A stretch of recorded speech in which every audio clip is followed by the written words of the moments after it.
Welcome into a new BuffStampede Radio. Adam Munsterteiger, the publisher of BuffStampede.com. This has been a long time coming. Our men's basketball beat writer, Oliver Hayes, who has done a fantastic job covering this team. Obviously, the team has not performed all that well this year. We'll get into all of that, Oliver. You've done fantastic work, and thanks for allowing me to kind of focus on the football side. And how are you hanging in there? I mean, I'm doing pretty good. I'm having a lot of experience in the field. I mean, I'm going to practice as often as I can. I'm going later today, so that's been awesome. I've been able to build great relationships with the players, with Tad, with the assistant coaches. I've gotten to learn, a lot more about the program. Talking with Evan Batty, of course. Yeah. He's a guy who I've clicked with a little bit more as a younger coach. So it's been cool to talk with him. But Coach Manning, how legendary of a player he was. It's crazy hearing the insight he has. And so I've had a great time really just being in the field and talking with all these guys, building relationships. And then I think the biggest thing then after that is trying to figure out how I can use these relationships, the interviews I get to produce the best content I can. So I think my previews, my recaps, they've been pretty solid. But I think the next step is getting those features, those film breakdowns, and really making myself, hopefully as close as I can to you, but for the basketball side. So, just getting the experience has been the best part. Well, keep going. You're doing a good job. You're doing a really good job. And this is a basketball team that is in rebuilding mode. Yeah. We were out in Las Vegas together with Jimmy Searfoss. I hope you're doing well out there, Jimmy. And they reached the title game, go into the NCAA tournament, have really 3 of the most entertaining games in the entire tournament, win 2 of them, send 3 guys to the NBA, and you're switching leagues. This was a recipe for disaster for Colorado basketball. Yeah. No, you kind of expected it. I'm not sure if you necessarily expected a winless conference, start, but I don't know. When you look back and see how all this negativity or this negative stretch came to fruition, I think it all does kind of make sense when you look at the things you just mentioned, the success that they had going into this year. You're obviously going to lose guys when you have guys that are so successful. 3 NBA draft picks, you're going to lose those guys. And then I think when you look at who they lost, Javon Hadley, Eddie Lampkin, Luke O'Brien, those are 3 grad transfers who have been here. And I think when for a guy like Luke O'Brien, when Tristan da Silva is moving on, they were super close. You're not necessarily expecting him to stay there. And Eddie Lampkin, he was only there for a year. His big guy was KJ Simpson. KJ moves on to the NBA, so you're not expecting a hold on to him. And so it was, like you said, I think this was pretty expected moving on, and then entering the best conference for basketball in the country is very hard to do. And with the amount of turnover that they had, it was just, like I said, I don't think you could necessarily expect this, but it was it's very hard to imagine a team doing much better than how the Buffs have performed, given how many guys have had to take on new roles and try and really figure out themselves. Even the most experienced guy, Andreyakimowski, is trying to figure himself out as a new player, and Julian Hammond has taken on a new role that he hasn't had to take on for the past 3 years. So I'm not sure, if this was this horrible start to conference play was necessarily expected, but looking back and you can really put the pieces together and really see how this kind of came to fruition. And this is a basketball team that beat UConn, so it kind of makes things a little bit more perplexing when you try to analyze kind of what this team is capable of. But yeah, I don't think a lot of us were surprised. The thing that this past offseason really put the NIL situation into light for me was Javon Hadley. Mm-hmm. Really nice college player. But he's got limitations within his game, and he had expanded himself out to be able to make 3-pointers, and he probably could be leading Colorado in points right now. Mm-hmm. But NIL pushed him to go in a different direction, and we'll see where the NIL situation goes going forward. We know it's going to become less about collectives, more about the universities managing that. But you've still got this Title IX complication in there.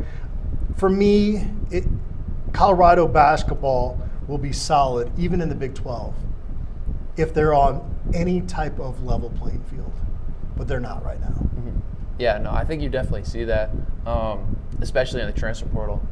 Not that, no disrespect to Trevor Baskin and Elijah Malone. Those guys have been – Trevor Baskin, he's surprised me a little bit. He's been, a decent player that the Buffs have been able to rely on down the stretch. He's been able to bring energy in games where the Buffs haven't had it. But looking at him and seeing some of the weaknesses that he has, especially taking care of the ball and Elijah Malone, seeing him trying to handle the game, it's a big step trying to move up from a non-Division I level to the best basketball conference in the country. And so I think you really see with those two specifically the lack of NIL resources that this program has and that Tad has, because I think if it was if it were up to Tad, he could have gone for another Division I guy. He could have gone for someone who has experience, because that's the big thing that he's been harping on this whole year. And so yeah, I don't know the whole landscape of it all. I'm still learning it. It's honestly. in flux. I mean, it really is. It's hard to keep up with. It is. Yeah, there's a lot of numbers flying around, a lot of speculation, so it is tough. But knowing what we do know, and then seeing the players that Tad had to go to after the season, it definitely is an impact. And it is interesting seeing a guy like Javon Hadley, where his two final picks were Iowa State and Louisville, and he ends up going to Louisville. And I do wonder, how much NIL impacts that, because it impacted it. Javon Hadley, he's a winning player. As you mentioned, he could have been big for this Buff squad, and so I couldn't even imagine what he could do for that Cyclones team that has been one of the best teams in the nation so far. And you see how NIL impacts that. So yeah, NIL, it seems like it's here to stay, and it's gonna it's constantly changing. We're trying to figure it out, but yeah, the Buffs definitely need to CU needs to figure out something to make themselves on the same playing field with the rest of the Big 12 schools. And going back to my point, a guy like Hadley leaving hurts, because you have built a CU program under Tad Boyle, where when you find a guy like that from the JUCO ranks, you need them to stick around until they leave. And you've had guys leave early, and so there's been, I'm not trying to be a Tad Boyle apologist. I think there are areas he can be a little bit stubborn. I feel like over time he has adopted some new things. He's been willing to go to a zone a little bit at times where it will suit his team. That was not the case early on under Tad Boyle. That would not happen. So what has surprised us through 19 games? They're 9-10 and 0-8 in conference play? Yep.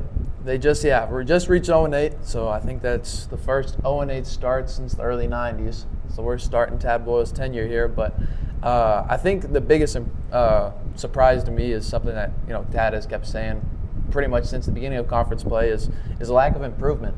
I feel like this team has not really taken any strides as far as proving themselves, and I'm kind of afraid that UConn one you mentioned is going to be the peak of the season. Obviously, knocking off a number 2 team, that's going to be a highlight of any team's season, of course. But when you have your best moment in November during Feast Week, that's not usually the sign of a good season, I feel like. And seeing the same issues show up over and over again, the turnovers, specifically those are the big ones. I know people have seen those with Tad's teams over the years, but with this team specifically, it's not necessarily it's just some guys are too sped up. They haven't adjusted to the game yet, and I think that's been the biggest surprise / letdown for me with this team, is that these guys haven't necessarily made the step. There's a few, there's Trevor Baskin. He was a guy who turned the ball over a bunch, and he's been better with ball security. But even a guy like Julian Hammond, who's had some great games, who's put up 26, 5 and 5, has still had games where he's been held scoreless and had 3 turnovers. So I feel like that's the biggest area for me, is just the lack of improvement, specifically with turning the ball over. But even in other areas like rebounding and physicality, I feel like there's times where, the Buffs have been in the conference for 8 games now. They've seen, I'm not sure if there's anything more to learn about the physicality of the Big 12 conference, and at this point it's more so about are you willing to get pushed around, and is that okay with you, and giving up offensive rebounds, or are you gonna bang around, and obviously you don't want to see 42 free throws like we saw against Oklahoma State, but in my opinion that's better than letting a team just push you around. So that's my biggest surprise, I guess. It's just the lack of improvement, the lack of being able to find a guy that can really carry this team. Give me a positive. What's a player that when you show up to the CU Event Center to cover a Buffs game, you can't wait to watch what they're going to do? Yeah, I mean, I wrote about him. I think I know. Yeah, no, I wrote about him at the beginning of the season. But Banggot Dak, Yes, he's the guy. I think everybody wanted to see going into the season, and then seeing some of the games he's had, especially that Cincinnati game. He's the guy who I thought about myself. Wondering what I'm going to do after college, and with him being a year younger than me, I'm like, if he is around, maybe if for his senior year, if he's still around and improves the way we hope he improves, that then I may have to stick around, for a year after college. But we can't let NIL money take Banggot Dak away. Exactly. That would be heartbreaking. Yeah, no, that would be heartbreaking. But I think that's one thing that that's been on my mind is I know a lot of people have been harping on the fact that this team doesn't necessarily have a point guard. They've been, they weren't sure if Julian Hammond could necessarily carry the load. They could have afforded a different point guard if they were trying to upgrade that position. Yeah. So I don't know. I know people want to, go a different direction, but I think, when you rely on a guy like Julian Hammond, who's been here for 3 years, and you're able to put him into a role like this, I think that really shows Tad's loyalty. And so hopefully for a guy like Banggot Dak, especially with his recruiting story and how he's going to go to a prep school and then, see you kind of just picked him up at the last second, hopefully, that as long as, and also seeing a guy like Julian Hammond stick around, hopefully that loyalty aspect really plays in the keeping Banggot around. Some of these other guys like Sebastian Rancic and RJ Smith and, maybe even a few others. You're banking on the loyalty until this NIL gets figured out. I'm going to stop mentioning NIL. Let's move along. Who has underwhelmed the most based on your preseason expectations? That one's kind of a hard question to answer, I feel like, just because the expectations were so all over the place. I feel like the biggest disappointment has probably been Elijah Malone, just in the fact that I feel like, and sometimes he made himself unplayable, just either because he hasn't been able to rebound the ball or because he's not able to handle the physicality. There's been times where, against the non-conference opponents where he was the biggest guy. We saw him score 27 against Northern Colorado, and you're like, okay, yeah, this guy, he can bang around against UConn. He had a great game, caused a bunch of foul trouble for the UConn bigs.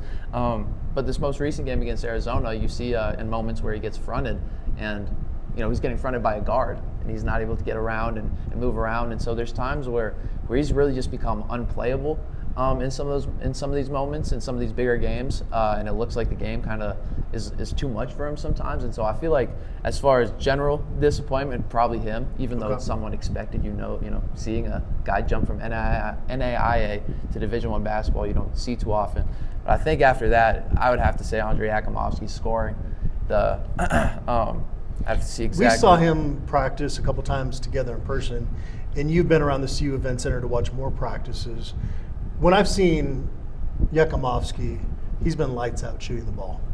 And you look at that, and he's shooting 39% from the field, 30% from three-point range. He's better than that. Yeah, I would agree that he is better than that. I mean, because like you said, we saw him shoot the heck out of the ball whenever we see him in practice. I mean, over this offseason or in the preseason, we saw him shoot the ball really well. But yeah, really, it's not even necessarily that. I think he's could have he's had some open looks he's could have made from the 3-point line. But really, I mean, he's talked about driving the ball. The coaches have talked about him driving the ball, expanding his game as a scorer beyond just being the 3-point shooter that he was at Washington State. And there's been times where he's gotten to the rim, he's made a solid move, and he's just simply missed. And there's honestly, across the whole entire roster, there's been a lot of times where guys will make solid moves and get to the rim and just miss. I mean, there's been multiple games where they've started 3 of 14, 3 of 15, 4 of 16 on layups and dunks just because they're missing bunnies. And so, I know those are two guys that I just named, but I mean, there's things like that where it's easy shots that I feel like a lot of these guys should be making that they've just missed. Yeah. In the backcourt, I would say that I expected more out of Javon Ruffin. In the past, it was more about the fact that he just couldn't stay on the court because of his lingering knee issues. But the times that he would be semi-healthy and kind of in a rhythm, he was aggressive. And, I mean, that thing is a line drive right at the rim every time. I need more arc on my shot. But it would go in some tough road environments. And I expected him to, now being healthier, to have a bigger season, and he hasn't done that. But on the flip side of that, I don't know if I would say I wrote off R.J. Smith, but I know Pat Rooney loved him from the Boulder Daily Camera. I just didn't see it. And he hasn't been great, but he's a guy that I can see the next couple of years developing and being a key part of this basketball team. Yeah, no, I think so. I mean, it's been interesting seeing him as a shooter because during non-conference play, I mean, he was shooting almost over 60% from three on multiple attempts a game, and now in conference play, that number. And he's kind of had his role limited recently, right? Yeah. He had a weird kind of health scare early during conference play. That West Virginia game, and Tad described him as having not being himself, kind of having a blank look. So I know that RJ went to go get tests during that second half and kind of missed a few days. So I know he's kind of had a weird stretch of games, and with this team, one thing I forgot to mention is that they've been dealing at the beginning of conference play. They dealt with a little sickness. I don't know, some type of bug or something, some virus. I don't know what it was. It sidelined Banggot Dak for a game. It's not sidelined Yakimowski against Iowa State. Ruffin was out for a game. So I know this team has been dealing with that. But going back to RJ and beyond just the little health scare, his shooting. I mentioned it was super hot to begin the year. Conference play has kind of died down, but I think. The thing that's kind of stood out for me is there hasn't anything specifically that I'm like, oh, he's a great playmaker. Oh, he's driving the ball really well, or oh, he's a sharpshooter. But he has the tools to do everything well. He can be a piece, right? Yeah. He's not going to be the guy, but he can be a successful piece as he develops. Yeah, and I'm excited to see how he, what jump he makes next year, and if he, assuming that he sticks around, and even by his senior year, just because I think, of all the guards that are playing at the moment. I'll have to see if Courtney Anderson's a little bit more athletic than him. But R.J. Smith, he's a very athletic guy, and I wouldn't be surprised to even see some poster dunks up in his future. With some of his athleticism and seeing the way he practices. I think once he has the ball in his hands a little bit more, maybe after Julian Hammond graduates this next offseason and R.J. stays, like I want to keep mentioning, it would be interesting to see what he does when he has the ball in his hands a little bit more. What do you make of Aman Sanjo? That is a complicated case. Yeah. No, it's hard because, like a lot of these guys, he's a super nice guy. He's a leader, but, he's had a heck of a story. I know BYU did they did a great job. Yeah, that was a sweet video. But just as a teammate, you see his emphasis on rebounding the ball, on setting screens, on making sure that guys are in the right position. But then when it comes to actually playing, he seems to be sped up, and he wants to make the right play so bad that it almost seems to catch up with him. Yeah. When he's playing, and so when it's clicking, it's clicking. And I think that's the case with a lot of these guys. But when things are going too fast for him, he gets in foul trouble pretty easily. Some of his passes, it should be a bounce pass, and he throws it a million miles per hour, and it sails out of bounds. So I think that there's a role for this guy, obviously. At the Division I level, I think that he's going to be a big piece. If he sticks around, because there's not a lot of guys like him in the sport of basketball that are this selfless and ready to play and make winning plays. But for him, it's just about whether or not he can really slow things down and find his comfortability at this level. And that's kind of the case for a lot of these guys, unfortunately. So. All right, so they're going to host Arizona State on Tuesday. You're going to be there at the Coors Event Center, I believe, correct? Yeah. All right. Will be. And then they go to TCU on Sunday. On February 5th, they'll be in Salt Lake City against Utah. On the 8th of Saturday, the February 8th, they'll be hosting Houston, and then to Lawrence, Kansas. On February 11th, UCF, Iowa State, Baylor, Kansas State, Texas Tech, TCU. That's the remaining gauntlet of a schedule. There are some winnable games in there. What's the most winnable in your opinion?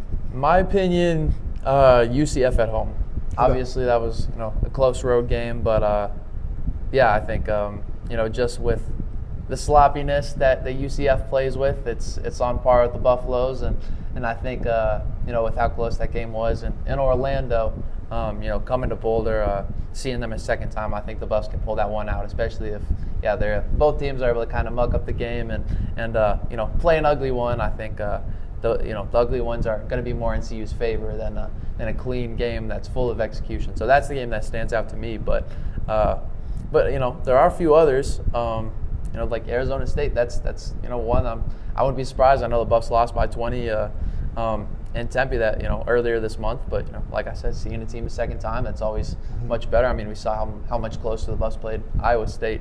In that second showing here in Boulder. So there's a few winnable games that stand out. I'm really more interested to see if there's any of these road games. TCU obviously they haven't seen, but TCU not one of the better teams in the conference. Utah same thing. They're down in the same areas as CU is, and Kansas State they've been a little bit better, and they had higher expectations entering the year, but a few teams have gone onto their home floor and beat them up. So it's hard to pick out a game, but yeah, if there's one specific game, the UCF game for sure. Watch their only conference win is like at Allen Fieldhouse. That's what I'm based hoping. on the UConn preseason. Like I don't know why. Like you shouldn't expect that. You can't expect that, but I don't know. This could be just one of those weird. Maybe the weirdest season in CU basketball history. I mean, with how Arizona was unfolding for a second, I was like, wow, they really might take this one and give them the first win in the McHale Center. But yeah, no, I wouldn't be surprised if it was a funky, unexpected upset to. They're not winning at Allen Fieldhouse, but yeah, it was fun to say that. Yeah, you can hope. You can hope. So you got the journalist hat on, but you're a hoops head. Yeah. You love ball. You love ball. What do you think CU fans should hope for the rest of the season? I mean, I feel like, just hope for the highlights, in my opinion.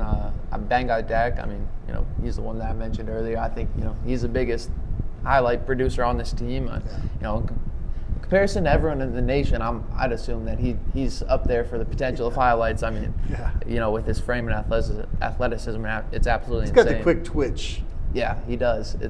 I honestly want to see him use it a little bit more, especially with him as a lob threat. Yeah, I want to see him utilized a little bit more in that aspect. But I don't know, a guy like Sebastian Rancic, he started driving the ball super well. He's in more minutes, and he's been a kind of a bright spot for me. So I think a few individuals that have that potential upside. I think those are the big things to watch for. Seeing how those these younger guys can really prove themselves and make sure that next year if they are sticking around that inexperience isn't something that you can look to blame on now they've had games a season under their belt, and so I'm really at least for me I want to see a guy like Sebastian Rancic play a lot more minutes down the stretch, and I think that would be the big thing for a lot of CU fans trying to figure out where the future of this program lies. And outside of that, really just hoping that they can potentially get one of these upset wins. That would be super fun. I know Baylor has gotten upset a few times, but they're still a team that has a bunch of respect. Houston's obviously a heck of a team. The Buffs see Iowa State in Iowa State, so obviously some tough games. I don't expect them to win any of them, but that's the nice thing about playing in the Big 12 is you're seeing a bunch of talent, a lot of very talented basketball teams, and even if you're not even if you're a CU fan that isn't enjoying themselves the most watching CU, maybe you can enjoy yourselves watching some of these other teams that are coming to town, some of these other players, because even against BYU you got to see Igor Demin and Richie Saunders have a heck of a game, and it wasn't it was tough to watch as a CU fan, but when Denham's throwing between the legs passes and making crazy layups and stuff like that, if you're a basketball fan, it's fun to watch. It stinks though in late January you got to be talking about other teams' players, right? In Yeah. terms of the tune-in factor. But no, I get it. And again, going back to the date, I normally wouldn't do this in late January, but it's pretty clear this team is not going to the NCAA tournament this year unless that would be maybe the biggest upset in sports history if they went to the Big 12 tournament. Yeah, I think the funny thing is that there is somehow still a path just with this Big 12 conference, and especially with how the schedule lined up, they I don't know, unfortunately gave away some of the games that were a little bit more winnable for them. And now, they have Kansas twice, Iowa State, Houston. So a lot of talented, tough teams. But somehow if they were to win them, it'd be like you said, probably the craziest upset in college basketball history. But path is still there, I guess. All right, so you got to keep bang out Dak. You got to keep Sebastian Bronchick. And I think I would throw R.J. Smith just in there from a developmental standpoint, a piece that can be part of your rotation going forward. A reminder, they have a pretty good recruiting class coming in. They do. And it's going to take time to develop those guys, especially now we've seen what the Big 12 looks like now, and it's a scary endeavor. It is. Venturing into that. That is kind of the key, is keeping that core around, bringing these guys in, and I don't know how quickly Colorado can get back to being in the NCAA tournament discussion, but I do think voices will get louder if next year they're not at least showing those signs to kind of being on that path. Yeah, I mean, I know people, want to see success for this program, and they want to, see some bigger things for this program that haven't been reached. And I'm not sure, if next year I don't think next year will necessarily be that year where new heights are being reached. But I do think, with the recruiting class that you mentioned, that this team can be a team that can, make a name for themselves in this tough Big 12 conference, and find a way to March Madness. And I think the big thing is keeping this core around, making sure you have that experience, because that's been the biggest issue this year.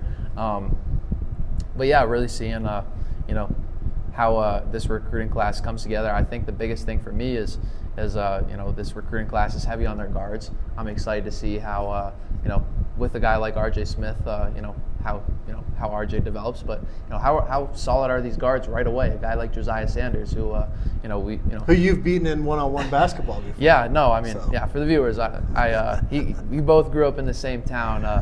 But he's obviously much better. He went to prep school and everything, so yeah. But you have that feather in your cap. Don't take that out. Yeah, no, I mention it every time we talk about Josiah, so I'm sure it won't be the last time I say it. But no, I mean, a guy like him and the rest of that recruiting class, I'm excited to see. But then from then on, I'm excited to see if Bang got Dak and Asan Jozope. I know Jozope's more of a forward rather than the center, but how can him and Taco Fawaz, when he comes in, how can they turn themselves into Big 12 big men? Because I feel like that's been one thing that's been really tough for the CU team is they have some tall guys, they have some thick guys, they have some athletic guys, but no one who's all three.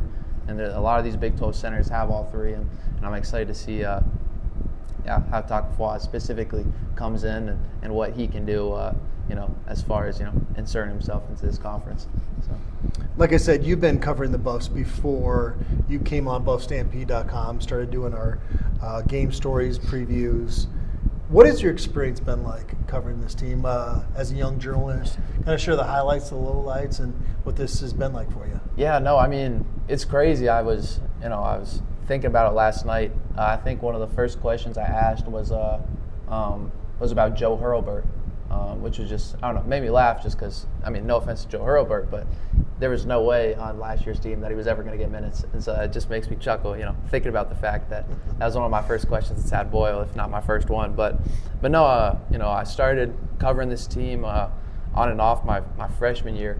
I showed up to like the first game, and I don't know, just being the fan I am, I wasn't in the student section. I just watched from the corner and tried to pick up things and went to my sports media group, Scuba Sports, and they're like, oh, did anybody go to the basketball game? And can you tell me what happened?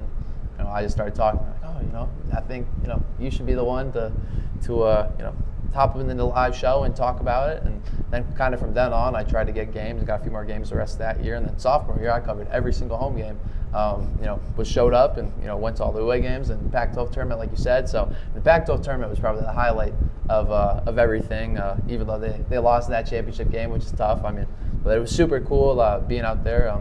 It was a great experience with Jimmy and some of the other Scuba Sports guys. So that was super cool. But I think the biggest thing is what I talked about earlier is just the experience, being able to build the relationships not only with the program, but with you, with Pat Rooney, with Tyler King of the Denver Gazette, Nikki Edwards, and Troy Finnegan. Those are people that I've known a little bit more due to their connection to Scuba Sports, but just really inserting myself. I mean, even other journalists from other outlets, covering visiting teams that are coming to the CU Event Center, I'm talking with here and there and building relationships. So I think those have been the coolest things. And like I said earlier, the next step is really just learning how to apply it more so into my work and expanding to, make sure, I want to make sure that even though I am a student journalist, that, I can drop that student part and be respected just as a journalist. Yeah, well. absolutely. So. Yeah.